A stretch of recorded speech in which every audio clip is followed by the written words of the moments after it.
The flashbang went off like thunder trapped in concrete, a burst of light, smoke, silence. Every trainee hit the ground, except one. Staff Sergeant Sarah Campbell froze in the doorway, her rifle clattering to the floor. The simulation ground to a halt, laughter rippling through the room like shrapnel. "Someone get tourist out of the doorway before she hurts herself," Lieutenant David Hayes called out, his voice dripping with mockery. The nickname stuck, tourist. It wasn't the first time she'd failed a combat drill that week, and by nightfall everyone on base knew it. But what nobody knew was why. Sarah Campbell wasn't a rookie. She'd served 2 tours in Afghanistan. She'd seen combat. But after returning home, something inside her had changed. Something no medal or therapy session could fix. She was assigned to the Advanced Infantry Leadership Course, a program meant to turn hardened soldiers into elite instructors. But every simulation, every drill ended the same way: failure, flashbangs, gunfire, smoke, and then nothing. Her body froze, her breath caught, her mind dragged her back to a night she couldn't forget. It was Kandahar 3 years earlier. Her convoy had been ambushed. The Humvee ahead hit an IED. Flames, screams, and the radio, dead silence. When she reached the burning vehicle, her commanding officer was still inside. Trapped, she tried to pull him out. The second explosion threw her 20 feet into the dirt. He didn't make it. Since that night, flashbangs weren't just training tools, they were ghosts. And now, those ghosts were dragging her down again. The instructors didn't care about trauma, they cared about results. Lieutenant Hayes, the golden boy of the class, never missed a chance to remind her. "Maybe you're just not built for it anymore," he'd say casually. "Some people peak early." She ignored him, always did, but the whispers in the barracks were worse. Wasn't she the one who froze in Afghanistan? Heard she lost her CO. "She's damaged goods." She stayed quiet, always quiet, until one night a name appeared on the class roster: Commander Ethan Cole. Cole wasn't Army, he was Navy SEALs, the kind of man whose reputation entered a room before he did. Decorated, respected, and terrifyingly direct. The trainees straightened when he walked into the briefing room. Cold eyes, scar along the jaw, the kind of presence that didn't need to shout to command a room.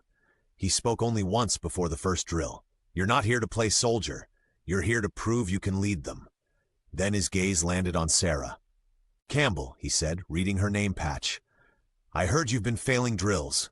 "Yes, sir," he nodded once. No judgment, no mockery, just acknowledgement. "Then let's fix that." The next few days were brutal. Cole redesigned the drills, more intense, faster, harder. Every failure was dissected, every reaction analyzed. Sarah kept failing, but Cole didn't mock her. He watched, studied, and one day, after another botched simulation, he called her aside. "You freeze when the flash goes off," he said quietly. "Not because you're scared, but because your mind goes somewhere else." She said nothing. He continued, "You can't out-train memory, Sergeant. You have to confront it."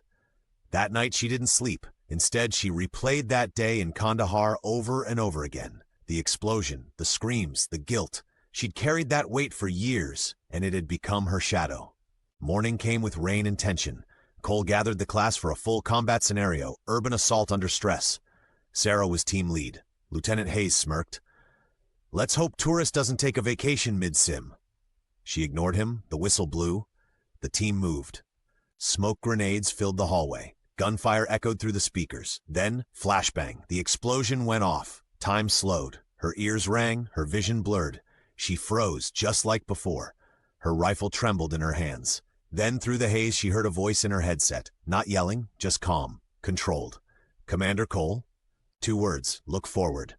Something in her shifted. She blinked, focused. Her breathing slowed. Her pulse steadied. The smoke wasn't Kandahar. The screams weren't real. She was here. Now. She moved, cleared the room, commanded her team, every motion sharp, decisive, alive. The simulation ended. Silence fell. And for the first time, no one laughed.